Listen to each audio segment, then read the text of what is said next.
All right, here's a movie review. I'm Jake Duesenberg, host of the Truth Hurts Show. Never done this before, first time, but I think the audience wants to know, is this movie any good? We're talking about The Sound of Freedom today.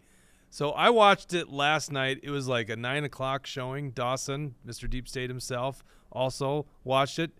I just paid for his movie ticket to go there at, what was that, 11 o'clock? That was 10:40. 10:40. All right. I'll tell you what, all the old people in there loved having me there. It was great. And we wanted Mega Jesse to watch this and William to watch it. I think Bridget did. William's selfishly getting married this weekend. Jesse's still up north. Bridget couldn't come in to record this thing. So you got me and Dawson. That's it, okay? But here's the deal. We actually haven't seen it. We haven't talked together. I'm sorry. We've seen it. I don't know why I said that. We've seen it. We haven't talked yet together about this movie. All right? He just came in, I don't know, half hour ago. Yeah, I just said, made a get ready to record. That's it. All right? So since I guess I'm hosting this movie review, I'm going to ask you the question. What'd you think? As a whole, so starting out, we won't have any spoilers that we'll talk about yet. If we want to get into it later. And we should say no spoilers on the video thing too, by the way, just so people know. On the video thing, like at the beginning? Yeah, no, like on the on the title. Isn't that what they do? Are we, so it depends on whether or not we're going to get into spoilers, which we should. We're not going to. Well, you think we should get into spoilers? Later on in the video. No. Let's not do spoilers. I want people to go see this movie. Well, yeah, but Okay. then if you don't want spoilers, if you're going to see the movie, which you should, or shouldn't you? I don't know yet. We don't watch the spoiler section. Maybe we should have thought of this before we hit record. Maybe we should have. Well, what did you think of Sound of Freedom? The Sound of Freedom, or is it just Sound of Freedom? Yeah, it's just Sound of Freedom. It was a solid movie. I was engaged with it the whole time. Yes. I will say that there was a severe lack of action itself. I was expecting more. It felt like it was building up to a big climactic fight, but there really wasn't as much as I was expecting. Okay, and that's a fair point. And I think if I remember right, this was on a tighter budget. Like Yes. they're already definitely making money off this thing, as opposed to Indiana Jones. Because I think I know what you're talking about. Is we'll just call it the final test of the main character, Mm-hmm. and there's not a lot of bullets being sprayed, right? So you think maybe there's a bigger fight. Although that was pretty badass, wasn't it? It was very cool, yes. Which I went home, and I got home like midnight, so I'm like trying to do some research to see how much of that's accurate. But I like what you just said. You were engaged the whole time. That's how I felt. I felt engaged the whole time on this film. Now, if you're not following the drama, I think most people that are watching this movie review are probably following the drama. Jim Caviezel blacklisted by Hollywood for daring to be Christian and probably having traditional values. Worked with Mel Gibson. He played Jesus Christ in The Passion of Christ, right? First of all, Jim Caviezel, is that not a great actor? We got a disagreement here. No, huh? he's a good actor, but I didn't think that he was anything spectacular. I didn't look at him and I didn't think, like, this dude can act. He was good, but I don't think that he was, like, a whole lot to get worked up over. Not a Daniel Day-Lewis level? Not that quite as good? No, and maybe I've just Who's a really good actor to you? A really good actor to me is, well, I mean, Tom Hanks is probably the peak actor if I think about it. Yeah, he's pretty versatile. I'll have to put more time into it, but he was like, who's like the action stars? Who are the ones that you think of when you think like the grizzled, like Clint Eastwood? It felt like he was drawing more Clint Eastwood than like the guy that played the dad in American Sniper. The dad in American Sniper. Who's the dad in American Sniper? I can't remember. I can look it up. You're not talking about the actual American Sniper. No, no, the movie American Sniper. Right. The sniper's dad? No. The American Sniper. Bradley Cooper. Yeah. He nailed his role there, and I felt like if that's a Clint Eastwood movie too, by the way. Yeah, there you go. When you compare Jim Caviezel to Clint Eastwood, you're just like, oh man, you're moving this up in my ballpark. So, I think Caviezel is a great actor. I've loved him ever since Count of Monte Cristo. I haven't seen it. Go watch that this weekend. Very good movie. Okay. Obviously, after a book, very famous book. He also was in High Crimes with Ashley Judd. This is like the 90s. He does really good in that movie. I put this together at the very end of the movie. Jim Caviezel's got like the most trusting eyes, which might just be he's a good actor, right? Maybe he's not the most trustworthy person. I don't know. But he's got these like trustworthy eyes, and you see that on screen. Like when you see him play that character, even when he's trying to dupe that sex predator, it's like you see that and you're like, oh God, he's really believable. He's telling the truth, right? He portrays that so well. And that, so, and then once again, if you don't know what this movie's about, it's about sex predators, basically sex trafficking, right? Mm-hmm. And so this is a story of, let me get this right. The guy's name is, what is it? I should know this off the top of my head. The organization is OUR, Operation Underground Railroad.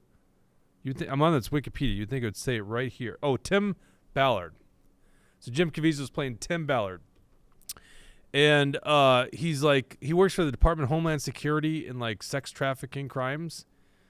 And basically, and I'm not giving anything away here because you see this in the trailer.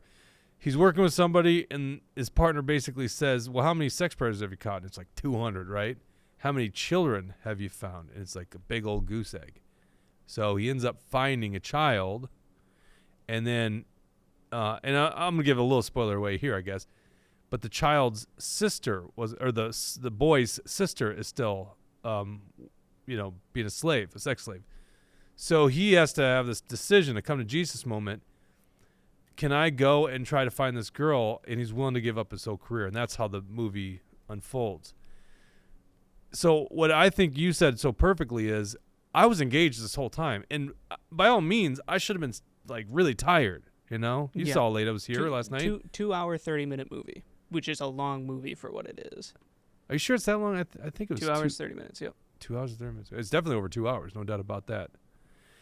So it's very engaging. And I know what you mean by not having that much action or the extent of the action you thought it was going to have, but it still had enough, right? The big climax, what I noticed when it was like the fight, you know what I'm talking about. Yeah. It kept fading to black during it, and they gave you a framing device for why it was fading to black over and over during the fight scene. But I also, like, this whole movie, there's, like, this dude is dealing with scum of the earth people, right? And it's like you are getting angry in your seat. You're oh man, I want to punch this guy. Mm-hmm. And so when he gets a chance to punch the guy, you don't get to see it. And I think that's a little, is it a budget issue? Probably, maybe. I don't know. But that kind of ticked me off a little bit. Yeah, I can't imagine that. Like, he's face to face with sex predators and he has to resist some urges because he essentially does some like undercover work. So he doesn't want to blow his cover. But like, can you imagine? Like, is there a worse person on this planet? Heck no. Like, I think these people are worse than murderers because you're robbing a child of their life. You're affecting the parent. Like, well, it's like this Maddie Kingsbury thing, right? In the end of the day, and her family knew this, that she wasn't, because the only other plausible thing with Maddie Kingsbury seemed to be she got trafficked, and that just seemed not any evidence. So they wanted the body because they want closure. And you don't get closure. And if you need to look anywhere else other than Patty Wetterling, with Jacob Wetterling's loss, that ruined her life. That family went through so much because their son disappeared and they had no closure. Never. Federal prosecutors were willing to not try, I can't remember that scumbag's name, that they basically knew was the guy that did it, not try him for murder of Jacob Wetterling just so they can give the family closure, right? Because he wasn't going to see the light of day anyhow. So I guess he didn't officially get charged with murder of Jacob Wetterling, but at least the family now knows. They were able to exhume remains, and so they finally got closure with Jacob Wetterling. But, you know, as a parent, I can't imagine anything worse than not knowing. And then also, because it's so obvious what's happening, your child, your poor little child, is being used in these sexual acts. So, you know, what's also fascinating about this thing is there's all these undertones to politics because, you know, they say conspiracy theories. They say that. Mm-hmm. They say that. But there was Jeffrey Epstein's island, right? That's what a lot of the movie I was like, oh, this is like they're referring to Jeffrey Epstein stuff. Interesting. And so you kind of you wonder, like, Disney. I think Disney ended up killing this movie, and then the rights got sold to, was it Angel? Yeah, Angel. I don't know other stuff that they've made, but they played like 5 Angel movie ads before the movie. There's one that looked good. There's one that looked actually okay. I just don't know enough about them. I'm not personally super religious, so I don't watch a lot of those movies. But well, I went home after this thing, and I think you got to watch it. I like it, and I guess we'll give it a rating here at the end. We might as well give it a number too. But go to pull up the Wikipedia page here, Dawson, because I wanted to show you. So this is based off of. So basically, he leaves his job as law enforcement and starts a anti-sex trafficking nonprofit called Operation Underground Railroad, which is founded in October 2013. And so here's just the start on Wikipedia. The organization conducted multiple sting operations, some outside the United States, and donated technological and monetary resources to law enforcement agencies that combat sex trafficking. The organization has been criticized for its conduct during sting operations and for exaggerated claims regarding its work.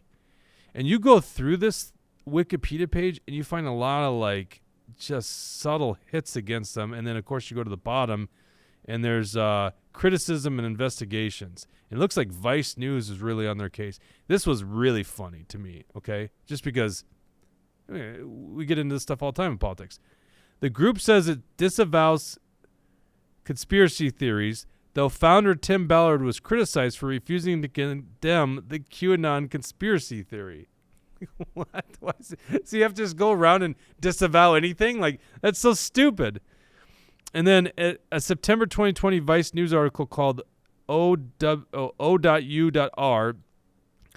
a QAnon adjacent charity, said the organization has embraced followers of that particular baseless conspiracy theory rather than condemning the way that other anti-trafficking charities have.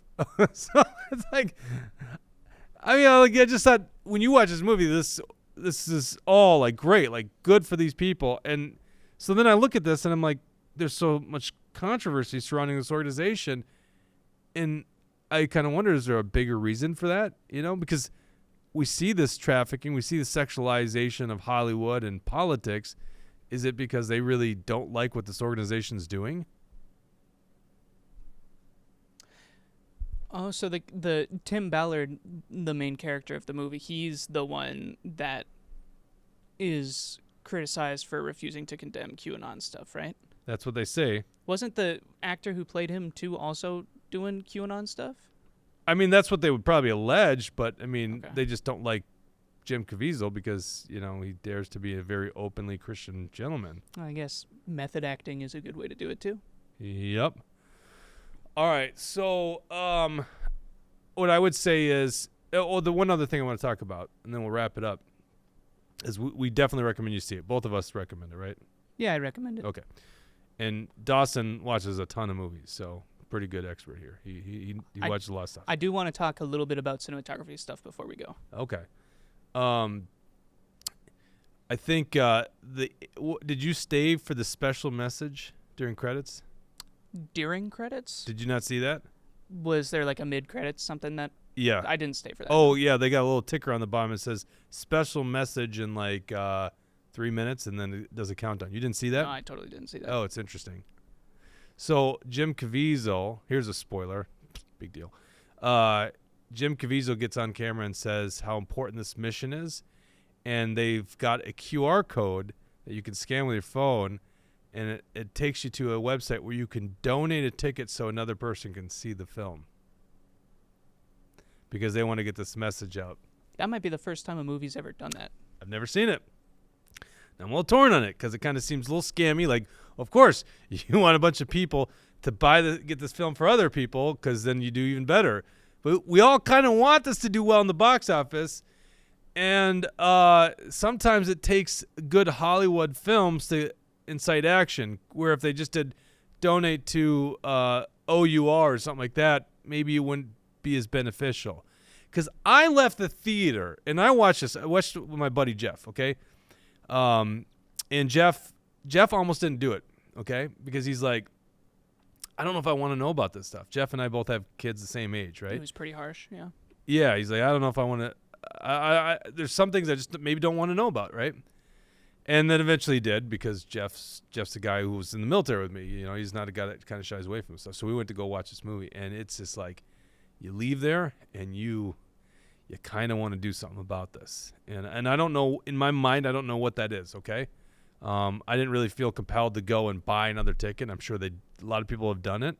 So they're donating to another person who can't get to a film to watch the ticket, or just gift it to someone they know.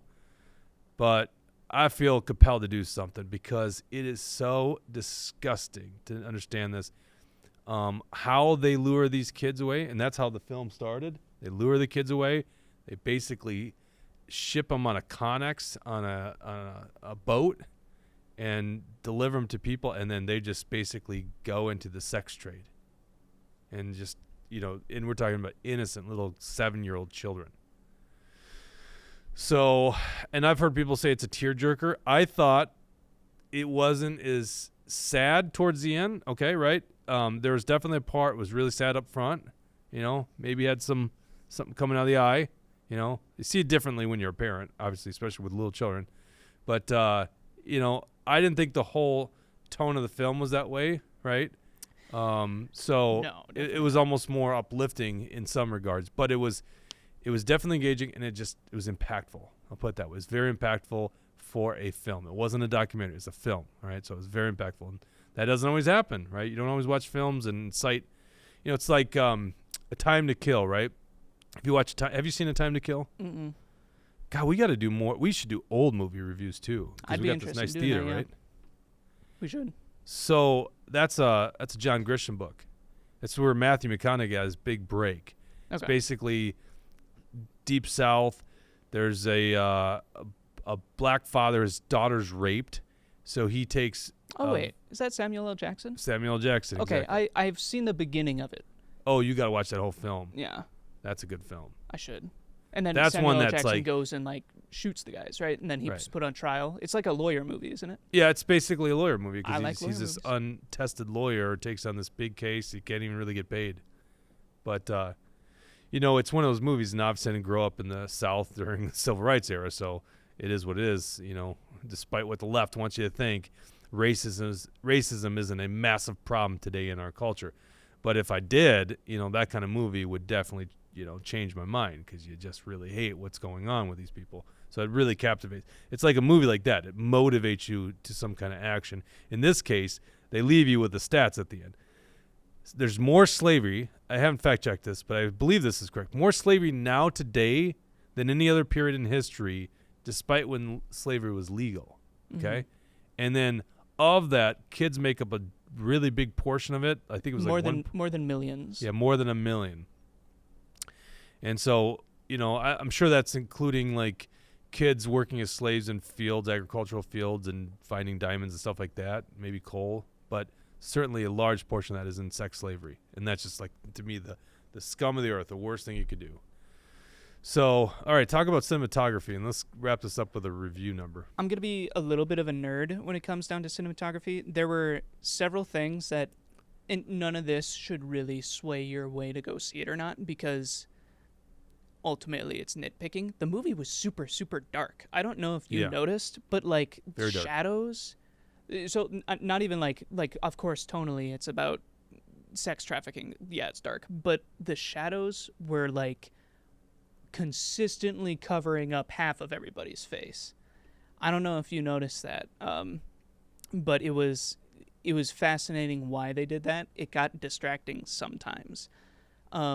Audio mixing was really good. I thought that the score was kind of weird. It was always kids singing, which I get. It wasn't always, because they had Shakira at the end. And that was awesome, too. Right, and then they switched to Shakira, and I was like, "What are you doing here all of a sudden?"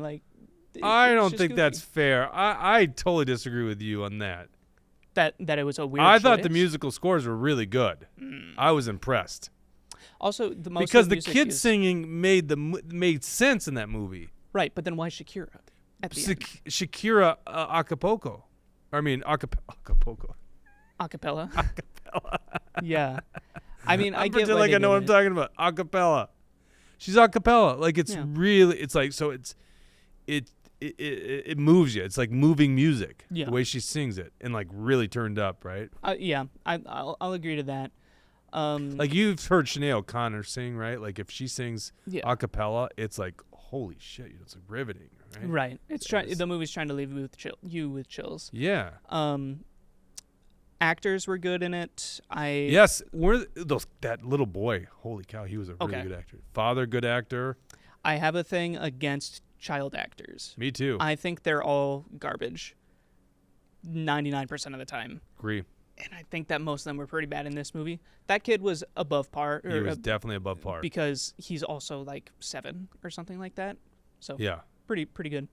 And then there was one. Oh, so it's a 2.5-hour movie. There were some parts that definitely shouldn't have been as long as they were. Right. Like, I get it was for dramatic effect and stuff, and maybe I just can't get it because, like, I'm a single dude and I don't have kids. There were a lot of scenes with, like, the wife and kids specifically, his wife and kids, that would linger for a long time. I understand why, but... Wait, you're saying Caviezel's... Yeah, the main guy. See, that was actually fun. It's funny you say that because there were some scenes in there that were so short. I was like, why did that even... Like they just wanted to put that in there. Like when he's sitting at like the breakfast table or whatever with them. Not that one. It was like the one before. I think he goes overseas. It was like such a short scene. I was like, I can't believe they didn't do more in that scene. Yeah. Like in terms of her character, the wife. Yeah. I mean, she was just like there was like no controversy. Yeah, we don't know anything about her. Like, yeah, so. he like just rubber stamp. Yep. Because he's essentially that's the thing is he's going overseas for a very long time away from his family. Although I guess in the military, it's not out of question for me to think about this. Of course, I got out of the military before having kids for that very reason. But then put himself in he put himself in danger. But once again, I guess we do that as soldiers. I don't know for some reason. If it's not war as a soldier, I just kind of think, why else would you take those risks? Right. And then I guess I still believe that as a soldier, right? And the reason it's weird is because he's Homeland Security, which is like... Well, but then he's not, right? Right. So then he's doing it like literally. Yeah. Okay. But those were the only cinematography things that I had. It's kind of weirdly lit every so often, and then there were some dragging parts. But for the most part, like once it got back into it, you're engaged. You want to watch the rest of what's going on. You definitely are engaged, yeah. Okay. What would you rate this movie out of 10? Honest review, okay? Like, this is called The Truth Hurts, right? Because you're like, oh, that's a 10, right? This is the best thing. I had a little review from my sons. We did this, what did they review? Oh, we stopped at Casey's Pizza, like Casey's General Store. Oh, nice. Casey's makes the best pizza for like a convenience store for sure, but they're better than most pizza places, right? Mm-hmm. So I get a rating from them, and I go, it's 1 out of 10. They both give it a 10.10. I go, no, can't give it 10.10. So they both give it a 10. I go, so that's the best pizza you've ever had? Like, geez, you can't give it a 10. Casey's is great. It's just not a 10, all right? It's probably in the 7s. So you might expect me to give this a 10. 10, if you gave it, what's the best movie ever? What do you think the best movie ever is? Whiplash. I haven't seen Whiplash. Oh, man. Now I'm going to watch it because so you say that. So good. 10, you're going to up like Shawshank Redemption, Braveheart, Godfather, probably part 2, but part 1's up there as well. I need to see The Godfather so bad. You haven't seen it? No, and I graduated in cinema, and I haven't seen it. There's a way to do Godfather. This is good. I think AMC does this on marathon weekends, where you could watch it in chronological order, because there's a scene where in part 2 where they're actually going back to the original Corleone when he comes over. So it's like early 20th century. Okay. So you can watch it in that order to modern day. It's kind of an interesting way to watch it. Godfather 3 sucks. No reason to watch that one. So you got to get. So those are like in the 10 level. Okay, those are like high 9s. I would give this. I'm gonna say this is a 7.2. That's what I'm gonna give it. 7.2 because it was very engaging. I can't say There was a dull period. There's very few dull periods in this movie. Okay, that's pretty impressive for a movie, especially when I'm watching it like 11 o'clock at night, and it stuck with me. But there's just, and the story was great, but it's not quite to the level of some other ones. So 7.2 in my opinion is a pretty good rating. You got to be happy with that. What would you give it? I'd probably give it a 6.8. It's a solid story, and you can't, like, the fact that it happened based on a true story in real life, that's gonna elevate it a little bit. It's fun to look at. There's a lot of, I don't think that is breaking any new ground when it comes to movies, which is not its goal. Its goal is to tell you this story about something crazy that happened and is happening. But it wasn't any sort of marvel of cinema. So, but it's a good movie, and if you have a free weekend, you should go see it. Don't bring your kids. It's funny you say that, because I was thinking in my head the range would be 6.8 to 7.2, and I went on the high end because maybe there's a little bias here because I want to see it do well, right? Just like shove it in the face of all these lefties. What's that? I don't have that bias. Well, that's why I kind of was glad to have you do this review, because you really don't have the bias that we do. Because William probably would have given it a 9 or 10. Also, don't bring your kids to this movie. I don't think there's nothing in it that's don't bring like your kids. Yeah, there's nothing in it that's like kids like can't see this. But I watched a family come in, and I was like, no, what are you doing? It's not material for kids. Don't bring kids with you. All right, so let's before we wrap up, let's see what IMDb gives it. I'm kind of curious right now. Okay, give me half a second. I don't give a shit about the critics, although it would be interesting to see. Yeah, let's do Rotten Tomatoes too. Let's see what the critics are giving it, because that's always funny to clown on them. Go to Rotten Tomatoes first. Okay. Sorry, we can cut a little bit of this out too.